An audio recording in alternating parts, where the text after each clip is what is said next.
Hey everybody, it's Will here, and I've got Martheus Wade, the greatest Memphis artist known to man. Really? Wow. Greatest Memphis artist at the table. How are you doing today, man? I'm all right. Tired, but all right. Tired? You drove up this morning? Yeah. We drove in about we came in like we got here like around 9:45, so it was like right before the convention started. Quick setup. Yeah. So we went ahead and set up. We didn't even set up all our stuff. So we didn't put the backdrop up and all that kind of stuff. So we set up most of our comics and stuff like that. So yeah. All right. Yeah. So what's the big project you got going on right now? Man, right now, Action Lab is getting ready to do a Kickstarter. Oh, sweet. For Shinobi the Princess, the hardcover. This is really, tell you the truth, it's to go into like libraries and schools. Mm-hmm. So we're trying to put together a hardcover book of volumes 1 and 2, and then we're going to add in a whole bunch of like some of our web comics and stuff like that happen in between the stories and all that kind of stuff into one big hardcover volume, man. Janet did the cover for it. Oh, sweet. It looks awesome, so I'm just waiting on them right now to just give me a date. Your whole family works on your comics, right? Yeah, pretty much. Except for Anakin, we're working on a comic together. Anakin's my son. He's 9. Greatest name for a kid ever. Yeah, so he's over there now working on sketch cards. So he actually outsold me at this con, man. He's done 3 commissions. Oh, sweet. So yeah, I haven't done any. So y'all need to commission somebody so I can at least catch up. Anybody out there please commission me so I can catch up to my son. How much are those commissions? The sketch card commissions are 10. Okay. So that's what he did. How much for a comic book cover? You talking about like the pre-covers? The one that just a blank comic book cover you guys sketching on there? Yeah, it depends. Like I usually do them for like 50. Okay. But yeah, man. It just really just all depends. I usually just do them for 50, and it also depends on if I brought like all the equipment, quote unquote, like all of my Copics and stuff. Because I usually do Copic markers. Mm-hmm. And sometimes I'll do the illustration. Then Janet might do my wife. She'll do the inks on it, and then sometimes depending on what the cover feels like sometimes they have those slick covers that doesn't hold anything well. If it's like that, then we just stop at the inks because it'll slide all over the place. But if it's like thick enough, then Anakin will actually do watercolor over top. Oh, that's pretty cool. So all 3 of us work on it, which is really cool. Y'all will be at the Memphis Comic Expo as well? Yeah, man, we'll be there. That's actually don't tell Donnie that I said this though, because if it'll go to his head. Mm-hmm. But that's one of my favorite conventions, man. Don't tell him though. Yeah, we already juiced him up. It's our favorite, especially in Memphis, and no one touches it. Yeah, man. Not even close. The amount of comic book talent that comes through there for that weekend, man. Yeah, it's ridiculous. And just rubbing elbows with those dudes, man, it makes you want to go back home and just knock out a whole comic book. You know what I mean? Just knock it out. So you mentioned your web series. Where can people find that? Right now it's ready to Spar. It's on my DeviantArt page, and it is actually on this webcomics app called Tapis.io, and you can just go on there and you can look up Ready the number 2 in Spar. And it's not for everybody. You know, I know a lot of people are like, they're used to me talking about Shinobi the Princess, so it's like it's hard for me to talk about Ready to Spar sometimes, because Ready to Spar is like, it's adult.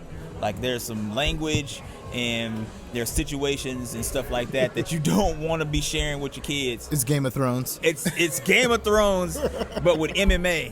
So you don't, you know, it's just the subject matter is just not something you want to share with kids. It's more adult oriented. So a lot of people who, if you're fans of Shinobi Ninja Princess book, which are kid-friendly books and all ages and family-oriented, then you can't just go show your kids, hey, he did this too. That'll scar them for life. You don't want to do that. Yeah. So there's one thing I wanted to mention. I saw you post this the other day. Yeah. Where's your TV show? Man, I don't know what my TV show is. I need to get a TV show. Like I'm just Shinobi needs a show. man. I did a one of my friends. His name is Alex Zemke. He did a real quick and super rough animation treatment for Shinobi Ninja Princess, and it was awesome, right? But it was really rough. Like it was the motions were good and stuff like that, but the character designs were like super rushed and stuff like that. But it got the point across, and it was exciting to be able to see that. And I gave that to my publisher, and he's able to garner a little bit of interest in the Shinobi Ninja Princess movement, quote unquote, a movement. But would you do the show if they changed kind of the feel of it? Now a lot of things you have what Shinobi Ninja Princess is, or Warrior Princess. I messed it up. I'm thinking of Xena now. Yeah. But if they change it to something like that, if they made it more Deadpool-y, like they make things sillier on shows than normal, would you be cool with that? If it got it out there and they were drawn to the comic? I don't know, man. Like, I know there's got to be a lot of compromise, because I had my first book, Jetta Tales of Toshigawa, was optioned for a movie at one point. Oh, sweet. Yeah. So, and they made a little teaser for it. I wasn't super happy with it, but we went back and forth. Me and the production team went back and forth, man, because they were trying to change a lot of stuff. And sometimes change is good, and sometimes change is like you need it, right? And I'm always welcome for that, especially in new media, because a lot of stuff from comics does not carry over to TV, which does not carry over to movies. It just won't work.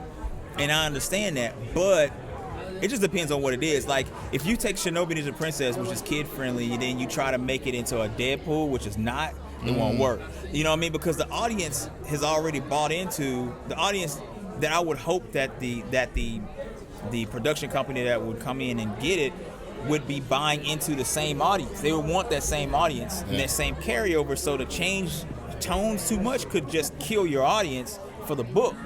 And I think that's really, to tell you the truth, I think that's where it is for a lot of stuff. Like a lot of stuff that when you have like a lot of fandom just rebel against like the live action adaptation of something or the animated adaptation of something else that they love that's a book or something, it's because they're changing fandoms, and they're changing fandoms really quick. They're not doing it inside the story. They're just kind of doing it just to be able to get somewhere else. Yeah, trying to be successful, right, at the cost of what it really is. Right. And that's kind of hard to do, man. You got to ease people into things like that, man. So I'm open to change, but as long as the change is not change for change's sake, that's not good. You know what I mean? You have to have change that makes sense for a purpose. Right. It's got to be a purpose. What is the next thing people can look to see from you coming out? Well, the next thing is releasing of the Kickstarter campaign, and then after that, every week I update, or every weekend I update Ready to Spar with a new page. So subscribe to that. You can subscribe to that, and it's free. It's a free web page. We'll get that link so we can put it on the video. Okay. And then we have we have a Patreon. My family art page has a Patreon page that helps us get to conventions and stuff like that. So we're always doing stuff on our Patreon page as well, which is patreon.com/mallproductions. And that's all of us, and we have incentives, and we're always sending out artwork that way. And then after that, hopefully, I'm still working on the last Jetta Tales of Toshigawa graphic novel. That's sweet. So so we're working on all that, trying to be able to just keep stuff moving, in between my day job and stuff too. So yeah. All right. Well, thanks for coming out. No problem, man. And no problem. We're on HeroShot Media. Thank you again to Duncan for filming, and check out his YouTube channel if you already haven't. Subscribe on there, and we'll put the links up for Martheus's pages. Thank you. Have a good one.